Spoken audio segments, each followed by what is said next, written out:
Buenas noches. Ok, buenas noches a los que nos están sintonizando. Ya tenemos con nosotros al entrevistado. Esperar que se conecte.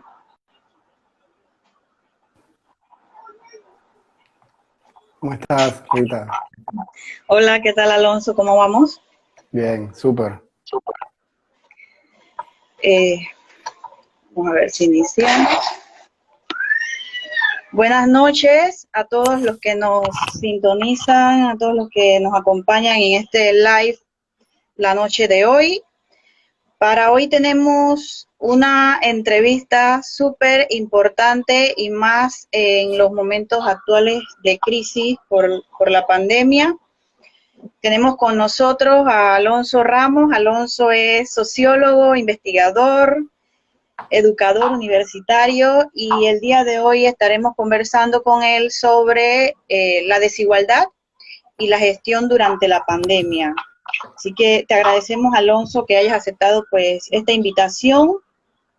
Y para iniciar, eh, quisiéramos que al menos tú nos pudieras hacer una especie de diferenciación entre lo que es la pobreza y lo que es la desigualdad, dado que en muchos momentos o muy generalmente se confunden estos dos conceptos o su definición.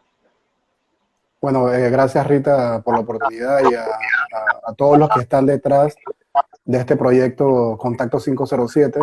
Sin duda es necesario, hoy más que nunca, que se abran muchos canales de interpretación de la realidad del país. Y sobre todo, en el caso pues, de ustedes, que esté orientado por gente joven, eso es vital. Insisto, hoy más que nunca hacen falta nuevos liderazgos y bueno, gracias a ti por la oportunidad. Bueno, la diferencia entre desigualdad y pobreza, vamos a tratar de ser lo más didáctico posible. La pobreza, la pobreza se define como la carencia, ¿no? La carencia, en este caso, de los ingresos necesarios para poder llegar a una línea que se llama la línea de pobreza, que está determinada por el costo de la canasta básica de alimentos, que es la que le permite a una persona la vida. Así de sencillo. O sea, la canasta básica de alimentos, esa es una forma de medir la pobreza. La canasta básica de alimentos supuestamente le debe permitir a cualquier persona, ¿no? Reproducirse, tener la energía necesaria, la carga calórica necesaria para reproducir su vida. Entonces, la pobreza es eso, la pobreza es la carestía de los recursos necesarios para llegar a esa canasta básica de alimentos o a esa línea de pobreza. La desigualdad es otra cosa, como dices tú. Bueno, la pobreza se puede analizar de manera individual en los sujetos pobres. ¿Bien? La desigualdad es otra cosa. La desigualdad es un sistema compuesto por mecanismos que permite que sectores de una sociedad, que determinados grupos de clase, que determinados segmentos de clase, que determinados estamentos de clase se puedan quedar con el excedente de riqueza de cualquier sociedad. Bien, esa es la desigualdad. La desigualdad, y comparando con la pobreza, la desigualdad permite dos cosas que a veces no entendemos bien. La desigualdad, a diferencia de la pobreza se ubica o pone la mirada sobre el sujeto pobre, ¿bien? Sobre el pobre. O sea, cuando analizamos la pobreza, nunca analizamos por qué esa persona es pobre. La desigualdad permite ver a la sociedad en toda su amplitud, con todos sus componentes y permite ayudarnos a entender cómo estos estamentos o estos grupos de clase o estos segmentos de clase, cómo se quedan con ese excedente de riqueza. O sea, la desigualdad ayuda a poner la mirada ya no en el sujeto pobre, como es con la pobreza, sino que permite poner la mirada en los ricos, en las personas que se quedan con las riquezas del país, que se quedan con el excedente de riqueza que es producto del trabajo de todos los trabajadores y trabajadoras de cualquier estado en un momento histórico determinado. Y la desigualdad nos permite también entender los mecanismos. Yo hago mucho énfasis, y tú lo sabes, en el tema de los mecanismos, porque si no sabemos, o sea, si no hacemos dos cosas, si no historizamos la desigualdad y si no sabemos cómo son los mecanismos, cuáles son los mecanismos que operan para que en un país haya desigualdad, pues efectivamente es imposible poder entenderla y analizarla. Imagínate, fíjate que en estos momentos, y es importante el enlace, ¿no? Que a través de este en vivo tú nos vas a poder hacer de el fenómeno de la desigualdad y cómo esta se puede incrementar o disminuir en un momento de crisis como el que estamos viviendo actualmente. Y de hecho, la CEPAL, el Consejo Económico para Económico América para Latina y el Caribe. la secretaria ejecutiva, Alicia, señala Machado. en el texto introductorio que la salud, los sistemas de salud han sido privatizados y al ser estos sistemas de salud privatizados han generado de alguna u otra manera fragmentación. Quizás en el caso panameño no privatizado, pero sí hay desatención, hay crisis dentro de nuestro propio sistema de salud. Entonces, ¿cómo eso de alguna u otra manera incide en este fenómeno de desigualdad, que no solamente cuando hablamos de desigualdad estamos hablando de una desigualdad social que enmarca, como tú bien lo has mencionado, mecanismos de diversos tipos y que pues tú nos puedes profundizar un poco en eso. Pero cuando se habla de esta crisis en el tema particular de salud, ¿cómo tú enlazas el que el sistema de salud esté en crisis con las incidencias que pueden tener esto en el desarrollo de las desigualdades? Bien, para llegar a esa respuesta que te voy a dar, vamos a historizar y vamos a develar algunos de los mecanismos que nos van a permitir entender cómo Panamá ha llegado a la situación que ha llegado antes del coronavirus. Bien, porque, insisto, el coronavirus no ha producido desigualdad, las desigualdades ya estaban. El coronavirus lo que está haciendo es que las está profundizando, las está visibilizando, las está profundizando. Vamos a historizar. O sea, yo creo que lo primero que tenemos que entender, y de verdad, es bien curioso que a pesar de haber dado historia, o sea, todos damos historia desde la primaria, y a pesar de haber dado historia, tengamos como sociedad en términos generales una comprensión tan vaga de nuestro rol transitista y cómo ese rol transitista, por un lado, se convirtió y se ha convertido, digamos que en el primer y principal activo del país, pero que a la vez ese modelo transitista es la primera, digamos, la primera fuente de desigualdades. Y ahora se los voy a explicar. Panamá, desde que es, entre comillas, descubierto y entra a la modernidad en 1519, desde que sucede eso, los españoles nos ubicaron en esa modernidad y nos ubicaron en ese, digamos, mercado colonial como un país dedicado única y exclusivamente al tránsito de bienes y servicios, al tránsito de mercancías en aquel tiempo. En aquel tiempo era oro, plata, que venía de la cuenca del Pacífico, pasaba por Panamá y se iba. Entonces, desde que fuimos colonizados por los españoles, se nos ha impuesto por nuestra posición geográfica y por nuestras condiciones naturales, se nos impuso este rol. O sea, los panameños no decidimos eso, se nos impuso este rol. Luego de eso y a partir de ahí, la historia de Panamá ha estado marcada por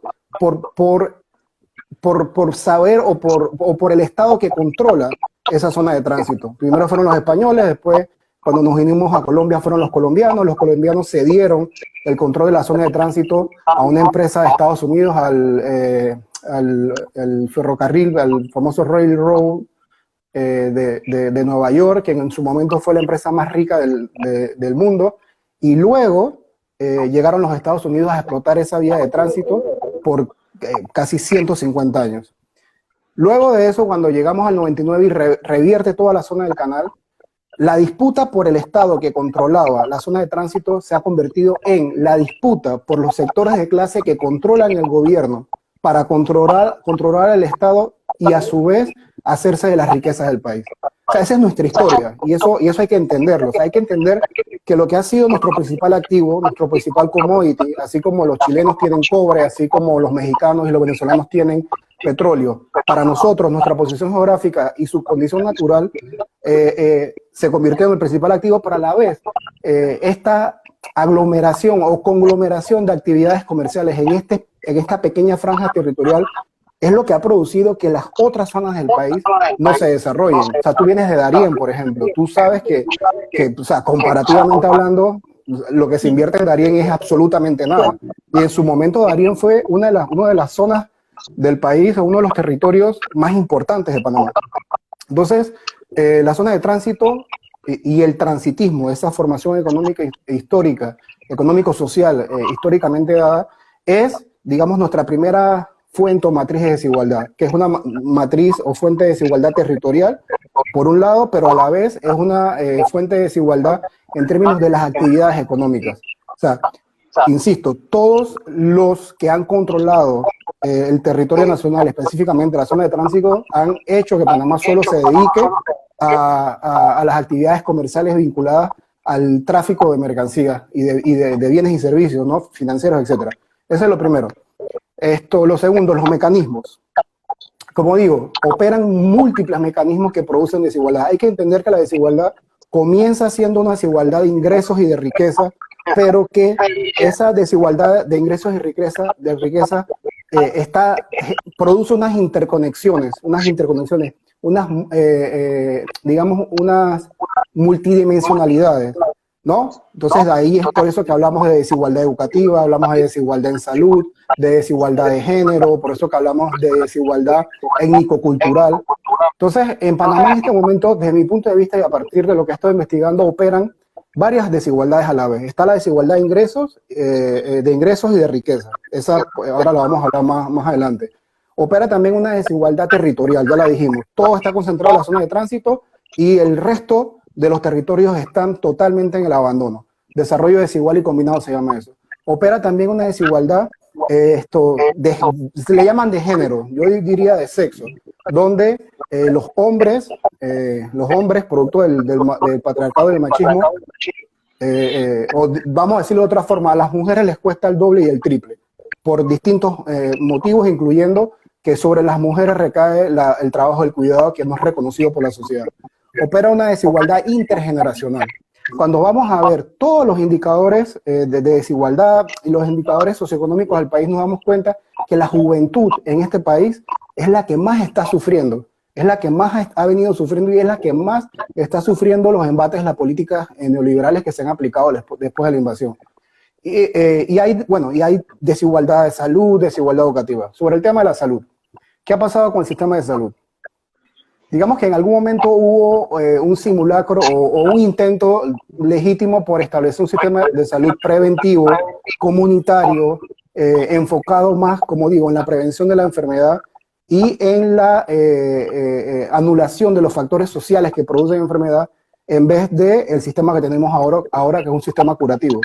Pero aparte de eso hubo algo después de la invasión.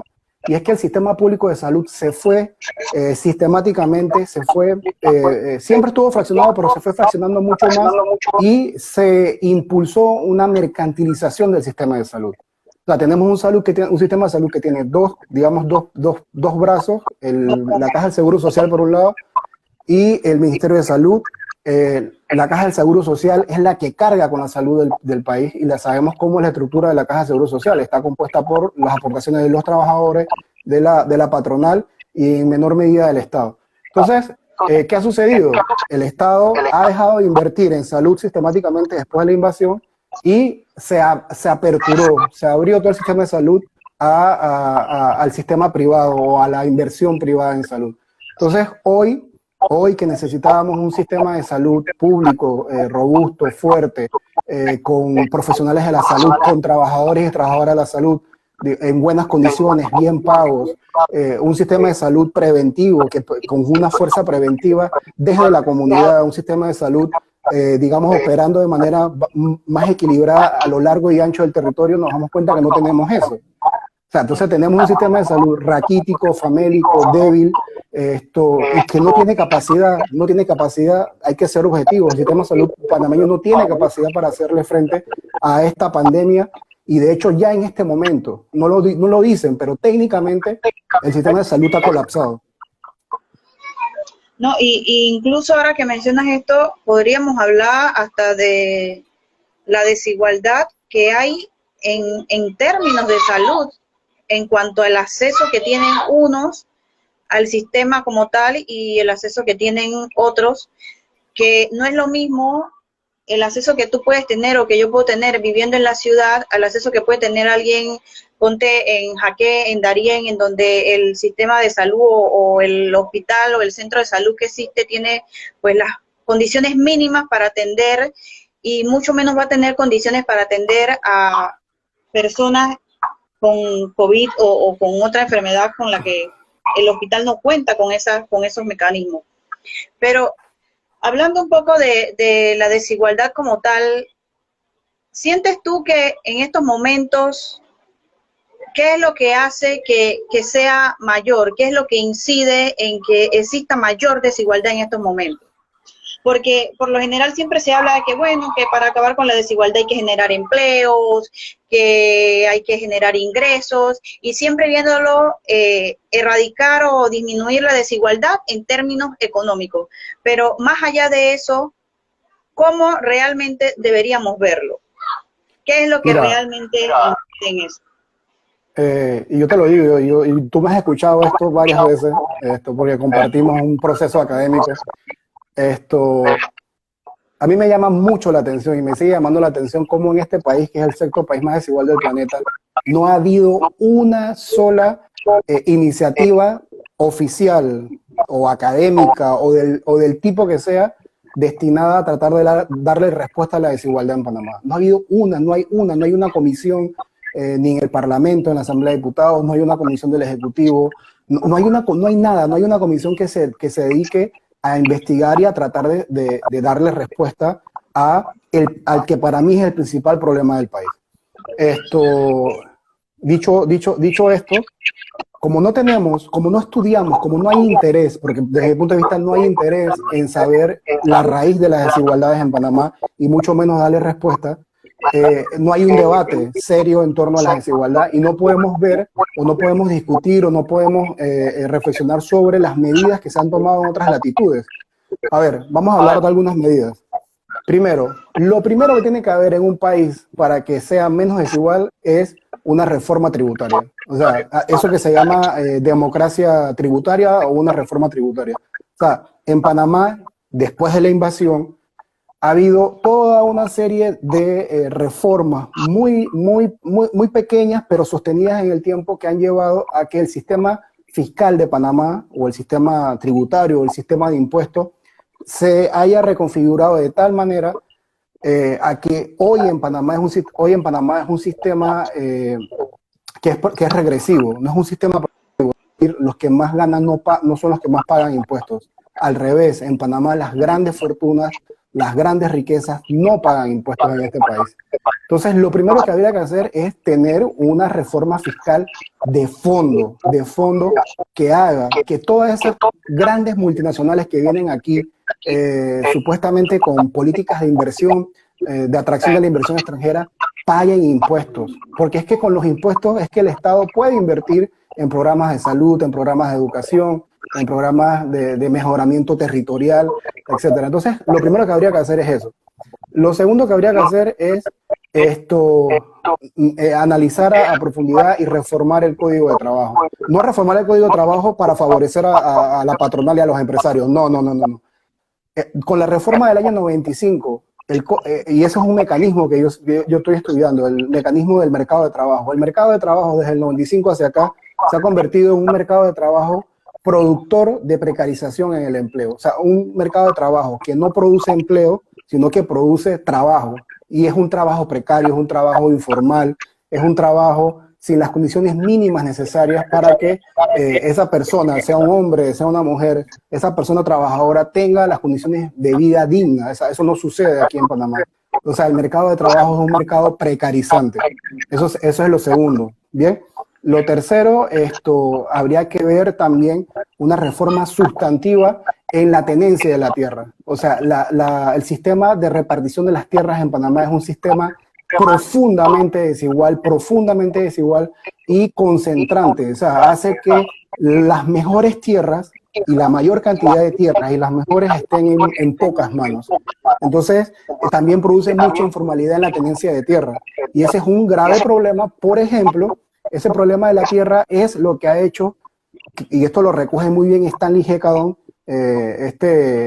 biólogo que tiene un libro famoso, que no recuerdo el nombre ahorita, y él documenta cómo, él documenta cómo la provincia de Los Santos fue perdiendo su cobertura boscosa y cómo la estructura de tenencia de la tierra condujo luego a que muchos santeños migraran al Darién como colonos, y ya sabemos lo que está pasando en el Darién. Entonces claro, exacto, tendría que haber también una reforma y esta es una de las más importantes, fíjate, una reforma. Y claro, nada de esto cae del cielo, esto hay que pelearlo, esto hay que lucharlo. Una reforma ¿cómo se llama? Al Código Electoral. O sea, el Código Electoral es, digamos, la ley o la norma que blinda el poder del país. O sea, ese Código Electoral que surgió del Pacto de Bambito, que surgió de todos los pactos de las fuerzas políticas posterior a la invasión, ese Código Electoral es el que permite que el poder esté concentrado en unas pocas manos, es el que permite que haya exclusión en la posibilidad de que sectores alternativos, de que sectores, digamos, no hegemónicos, de que mujeres del interior, de que campesinos, de que trabajadores sindicalizados, de que la gente pueda acceder al poder o disputarlo a través de partidos políticos. O sea, ese sistema electoral que tenemos en Panamá es un sistema restrictivo y esa es una de las cosas que tenemos que romper, el tema del sistema electoral. Entonces, los cambios que hay que hacer para que en un país o una sociedad o un estado no haya desigualdad, básicamente pasan por ahí. Pasan precisamente por democratizar, a profundidad el Estado, pasan precisamente por hacerle frente a las políticas neoliberales. O sea, las políticas neoliberales son las que han producido desigualdad en este país y son las que han producido desigualdad en toda Latinoamérica. Sí, por ahí nos preguntan, Omar Díaz nos pregunta el nombre del libro. El libro se llama Cuando se acaban los montes, es de Stanley Hecadon. Bueno, siguiendo con el tema, Alonso, tú has estudiado bastante este tema de la desigualdad y nos has mencionado al principio el tema de los mecanismos y bueno, ya nos has mencionado algunos, pero dentro de todos estos mecanismos, ¿cuáles son los que tú sientes que de alguna u otra manera impactan más en que exista mayor desigualdad? ¿Y cuáles serían, o cómo se podría medir, o cómo se mide el tema de la desigualdad? Bueno, yo me concentraría en reforma fiscal, aquí hay que pelear por una reforma fiscal, insisto. Me enfocaría en el tema del mercado de trabajo, en las condiciones de de las y los trabajadores, no solamente las condiciones para que haya empleo formal, empleo digno, para que todo trabajador y toda trabajadora tenga un salario justo. Me concentraría en el mercado de trabajo, en la reforma fiscal y me concentraría en el poder. O sea, el tema del poder es fundamental, porque es que los grandes cambios, las grandes transformaciones, ya sea parciales o totales, se hacen desde el poder, se hacen con poder. Entonces, efectivamente, una de las cosas en las que la oligarquía panameña ha sido muy astuta o muy capaz, ha sido precisamente en sacar de la mesa de debate el tema del sistema electoral, el tema del código electoral, el tema del tribunal electoral. O sea, lo electoral, es que ahí está el poder. O sea, mientras que eso no sea transformado, digamos, radicalmente, va a ser muy difícil. Lógicamente, siempre está la insurgencia, siempre está en las calles, etcétera, etcétera, y eso está ahí siempre también, ¿no? Las rebeliones populares están ahí, pero si queremos verdaderamente democratizar este país, hay que luchar precisamente por, como te digo, el mercado de trabajo que cree condiciones verdaderamente dignas para los y las trabajadoras, el tema de la reforma fiscal y el tema del código electoral. Y lógicamente, tener poder para impulsar políticas orientadas a que la salud, la educación, la vivienda sea universal, sea considerada un derecho, sea universal, haya acceso a vivienda, salud, educación, que sea gratuita la salud, la educación, que haya verdaderamente inversión en vivienda para los sectores populares. O sea, eso que se llaman las políticas públicas. Entonces hay que tener poder para poder impulsar programas, ya sea de reforma o de transformación, digamos, radical de la manera como se organiza la sociedad y cómo la sociedad distribuye y redistribuye sus riquezas a la población. Alonso, cuando hablamos de este desarrollo desigual y combinado que anteriormente nos mencionaba, Me dijiste cómo se mide la desigualdad. Sí, cierto, Sí, cierto. sí, sí. Hay varias formas realmente, no hay una sola manera. Insisto, como esto se discute poco, seguimos siempre pensando que solamente se mide a través del índice Gini. Pues, ¿qué es eso? Un índice es un sistema combinado de indicadores. En este caso, el índice Gini te permite, a través de la curva de Lorenz, te permite saber cuán concentrada está o no la riqueza en un país a partir de, pues, del índice que va de 0 a 1. Entre más se acerca esto a 1, más desigualdad hay, y entre más se acerca a 0, menos desigualdad hay. Entonces, digamos, los países que son más equitativos en el planeta, que son los países escandinavos, están como en 25, punto 30 más o menos. Y países como Panamá, estamos arriba de 60, o sea, los países que están arriba de 60. Entonces, pero no es la única manera. De hecho, hay todo un debate en este momento que plantea que efectivamente tanto el Producto Interno Bruto como medida y el índice de Gini digamos, como un sistema de medición de la desigualdad sigue siendo, es muy incompleto. Y hay otras formas también. Hay algo que se llama el índice TIL, que es también una manera de medir la desigualdad. Está el índice de Atkinson, que también es otra forma de medir la desigualdad. Hay varias formas distintas de medir la desigualdad. Te mencionaba el tema del desarrollo desigual y combinado, porque quisiera que nos explicaras, ¿no? O nos dijeras tu opinión en estos momentos, en medio de una crisis, en medio de una pandemia, en donde estamos en confinamiento, y que yo sé que tú sigues el tema de cerca porque es un tema que a ti como investigador pues te ha interesado.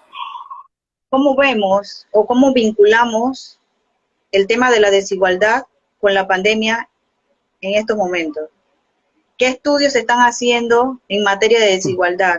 ¿Qué cosas hay? ¿Qué cosas no hay?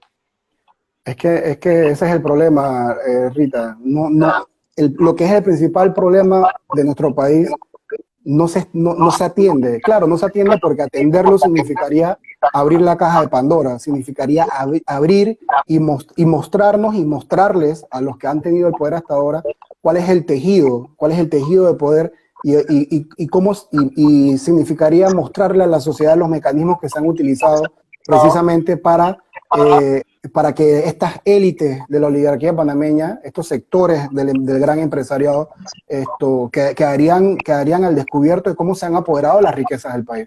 Entonces, con lo de la pandemia, el problema acá es que la pandemia y toda la gestión de la misma ha sido pésima, ha sido desastrosa. O sea, ha sido desastrosa. Digamos que en el primer momento, a nivel epidemiológico, las cosas se estuvieron haciendo pues más o menos, pero no hubo un acompañamiento en lo económico y lo social. Y desde la primera semana, por el 9 de marzo, cuando se decretó el confinamiento y todas estas medidas de alejamiento social, desde el primer momento hubo muchas voces planteando de que tenía que haber un acompañamiento económico a los trabajadores, tenía que haber un acompañamiento económico a esos que van hoy por cerca de 400.000 trabajadores a los que se les ha suspendido el contrato, que tenía que haber un acompañamiento económico y social a los y las informales, a los trabajadores por cuenta propia, a las micro, pequeñas y medianas empresas.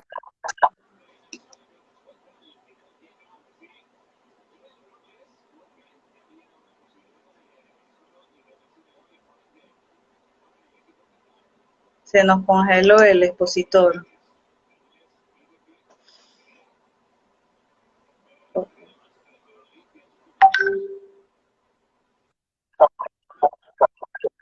En la Escuela de Chicago, decía que Héctor Alexander, que es el ministro de Economía y Finanzas, él es de la Escuela de Chicago, y esa Escuela de Chicago, para ilustrar un poco, esa Escuela de Pensamiento Económico, que es una de 7 u 8 escuelas que hay de pensamiento económico, plantea abierta y taxativamente que el Estado no puede intervenir en la economía. Entonces, por eso es que no ha habido, o sea, por eso es que no hubo moratoria, por eso es que no ha habido un acompañamiento más sólido a las familias de los y las trabajadoras, que son los que producen riqueza en el país, porque sencillamente no les ha interesado. Los recursos han estado, los recursos están, ya hasta perdimos la cuenta, ya perdimos la cuenta de cuánto se ha recaudado en préstamos, en Sí. bonos, en una serie de mecanismos. Yo llevo la cuenta y va por 6.000 millones de dólares. Entonces, aquí habría que hacerse la pregunta, ¿dónde está ese dinero? ¿En qué se está invirtiendo?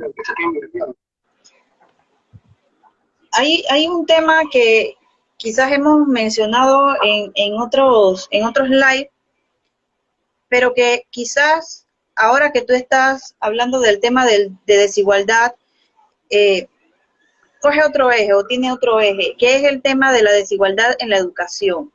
Y Ujú. cuando nosotros hablamos de la desigualdad en la educación, y más en momentos como este, la desigualdad que hay en el acceso al Internet, en el propio sistema educativo, yo sé que tú has Sí, sí, analizado sí. muy bien el tema de la desigualdad en la educación. Cuéntanos un poquito de eso. Mira, una de las cosas que a mí me ha llamado más la atención, y de verdad, esto a mí me ha sorprendido muchísimo, es lo siguiente. Yo creo que todos, porque todos nosotros venimos del sistema público de educación, y el sistema público de educación, aparte de dotarnos de las herramientas de conocimiento para poder afrontar la vida y el trabajo que hoy tenemos, nos ha también construido un sistema de representación, un imaginario, y siempre el imaginario está como orientado a las grandes luchas estudiantiles, ¿no?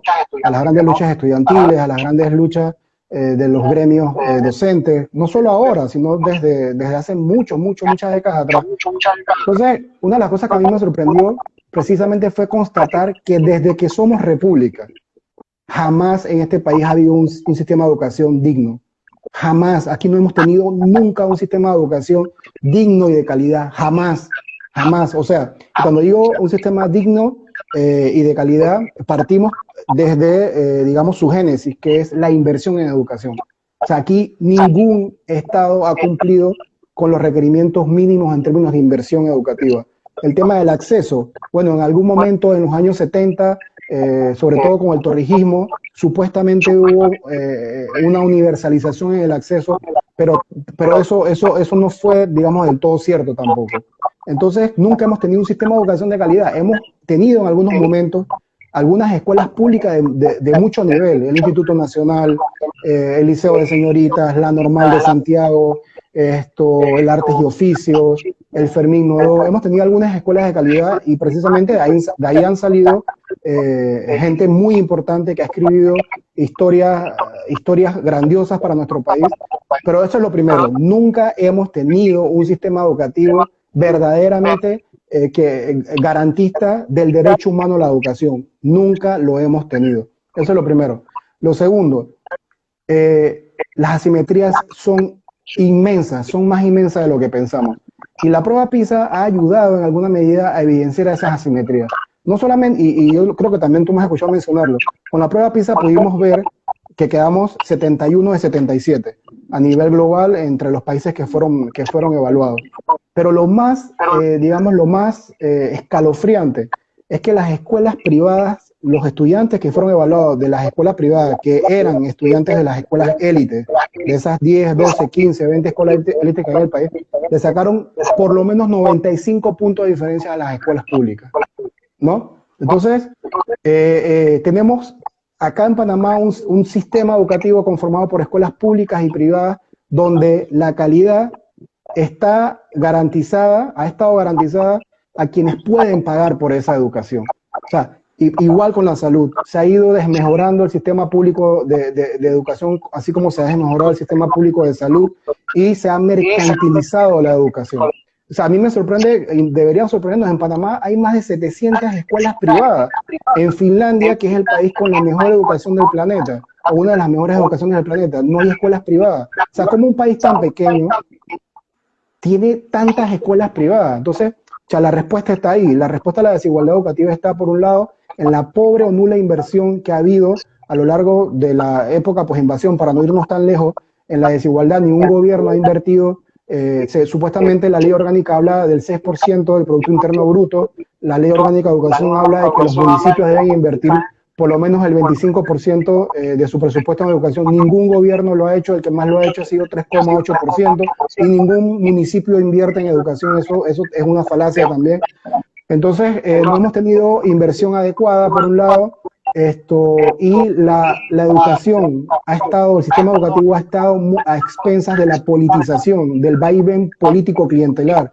Para tú entrar al sistema educativo como docente, después de haberte quemado las pestañas estudiantes, tú tienes que pedirle favor a los políticos. O sea, tú tienes que pedirle favor a un político para que puedas entrar al sistema educativo como maestro, como maestra, como profesor o como profesora. Entonces, el sistema educativo panameño, de verdad, la situación es bastante crítica.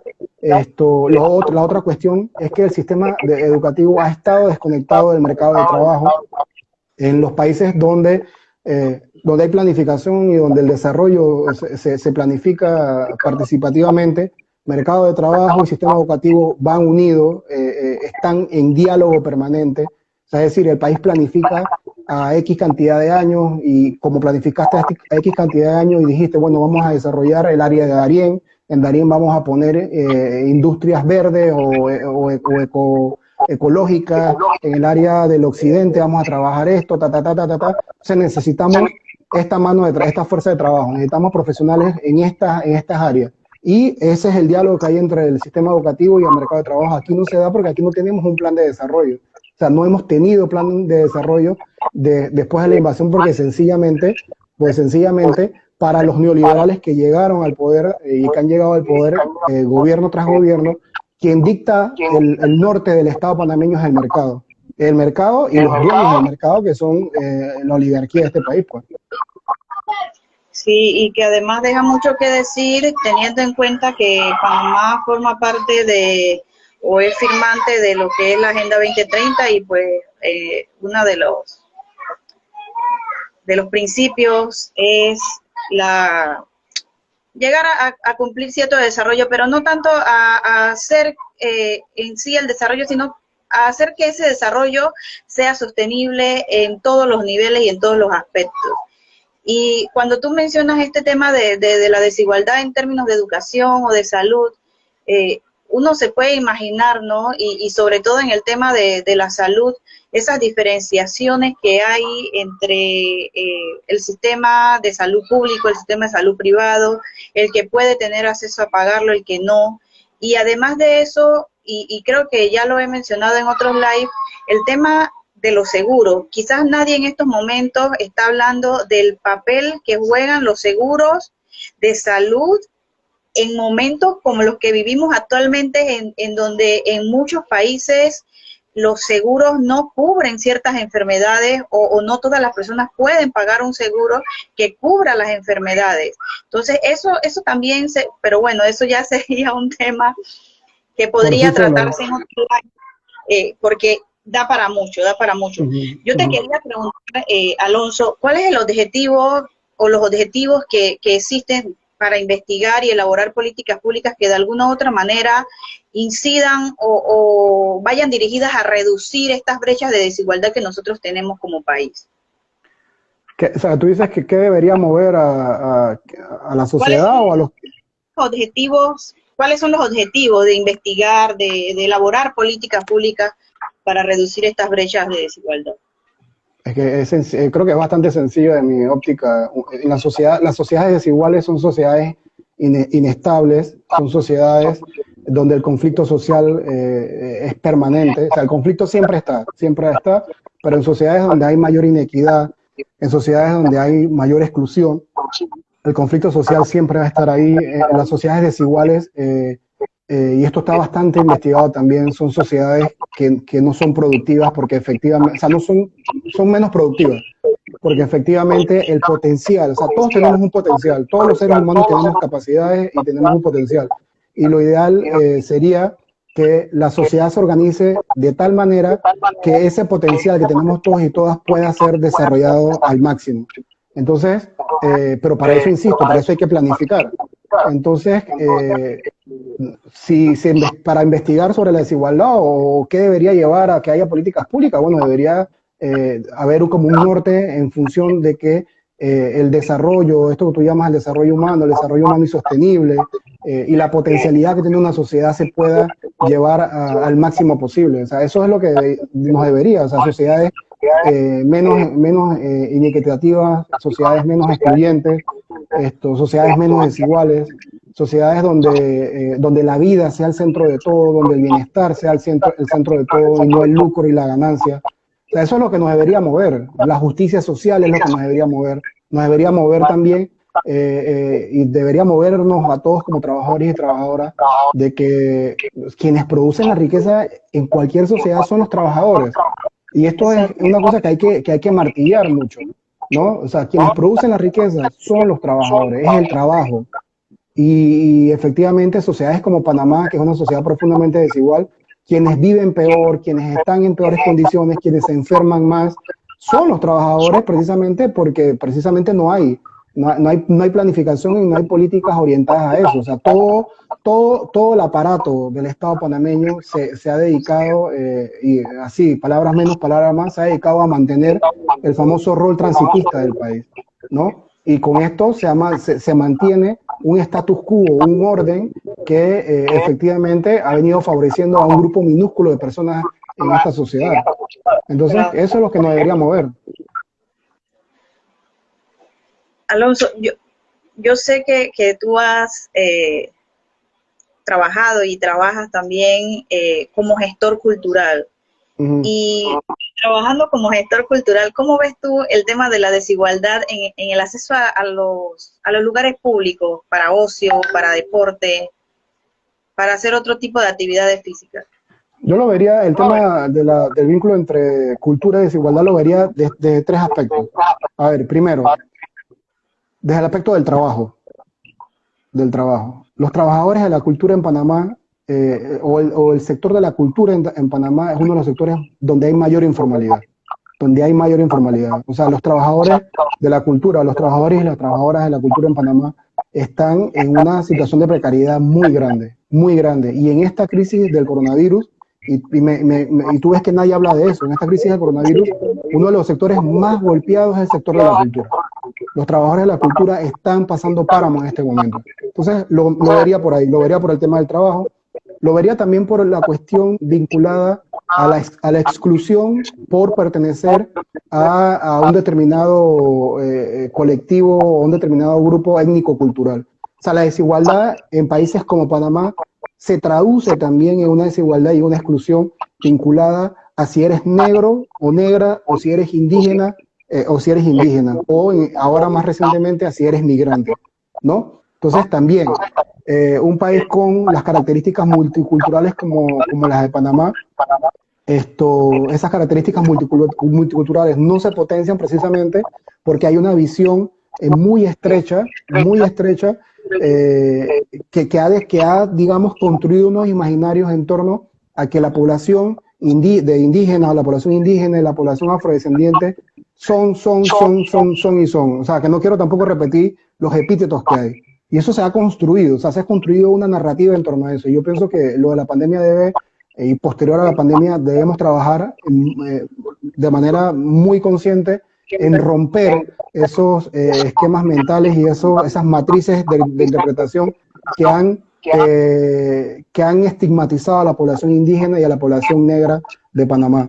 Eso sería lo segundo. Y lo tercero, efectivamente, lo que tú dices muy bien, es un país donde la inversión social en Panamá es pobre. O sea, este es un país que invierte poco de sus fondos públicos en salud, en educación y en ocio también. Entonces, como hay una estructura asimétrica totalmente, no solamente a nivel del país en términos territoriales, sino también en el área metropolitana, son pocos los que pueden gozar de espacios públicos, de espacios abiertos, de espacios para el ejercicio de actividades lúdicas. Y esa es también una expresión de las desigualdades en Panamá, ¿no?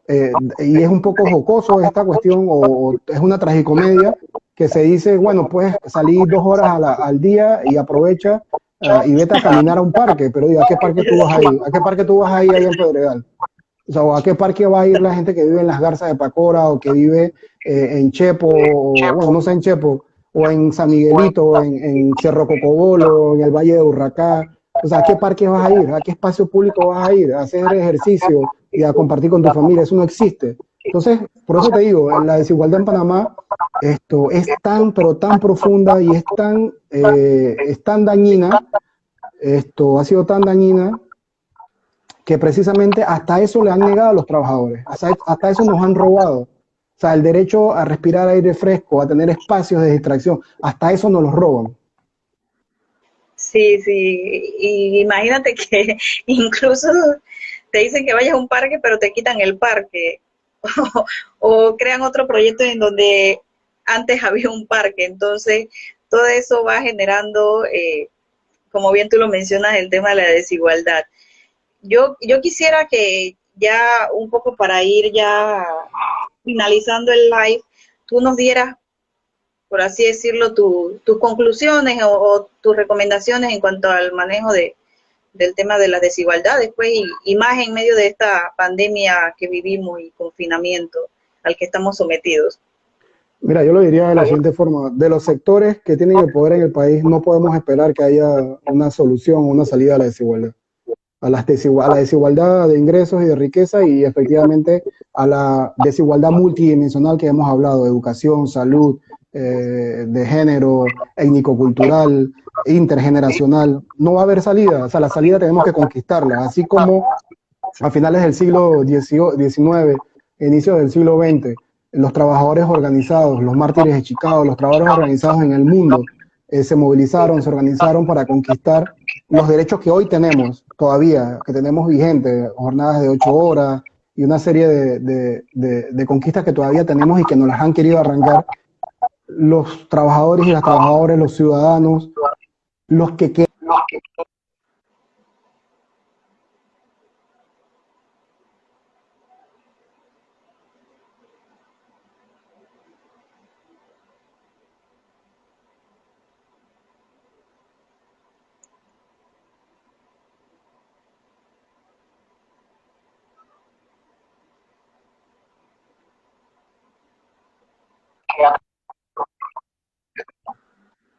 Te congelaste.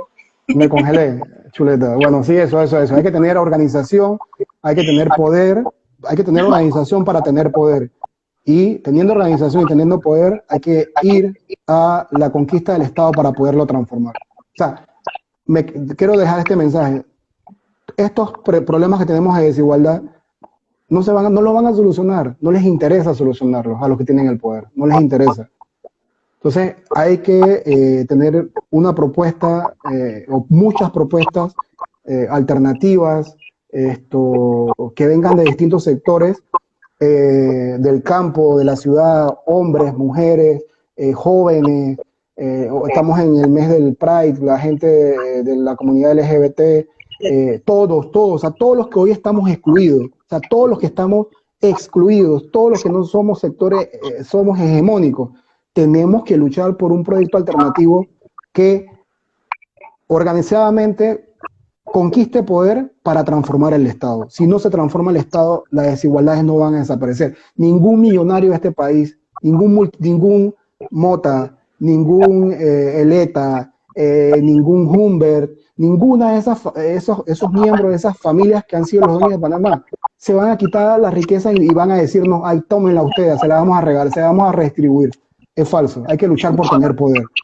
Hay que tener poder.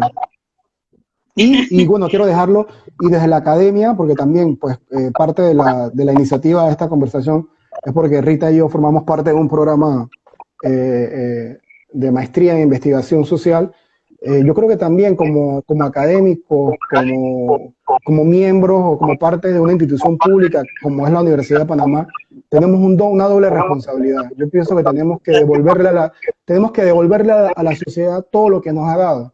O sea, yo de verdad, yo estoy donde estoy gracias al sistema público de educación, yo estoy donde estoy gracias al sacrificio de mis padres, sacrificio desmedido de mis padres, y hay que devolverle a la sociedad a través de conocimiento, a través de investigaciones, sobre todo a través de una comunicación mucho más activa con los sectores populares. O sea, tenemos que salir de la universidad ir a los barrios, ir a las comunidades, hacer cuando ya se pueda hacer, cuando ahorita no se puede, estas tertulias, estos diálogos, hacerlo en las comunidades, en los centros de trabajo. Necesitamos volcarnos y generar esta alianza, esta gran alianza nacional que nos permita tener un futuro distinto al que nos están llevando. Mira, a los más jóvenes, o sea, les han robado, digo, me incluyo también, no soy tan joven todavía, pero nos han robado el futuro, o sea, les han robado el futuro, o sea, nos están llevando a vivir en un eterno presente de angustia, o sea, nos están llevando a vivir en un eterno presente de angustia,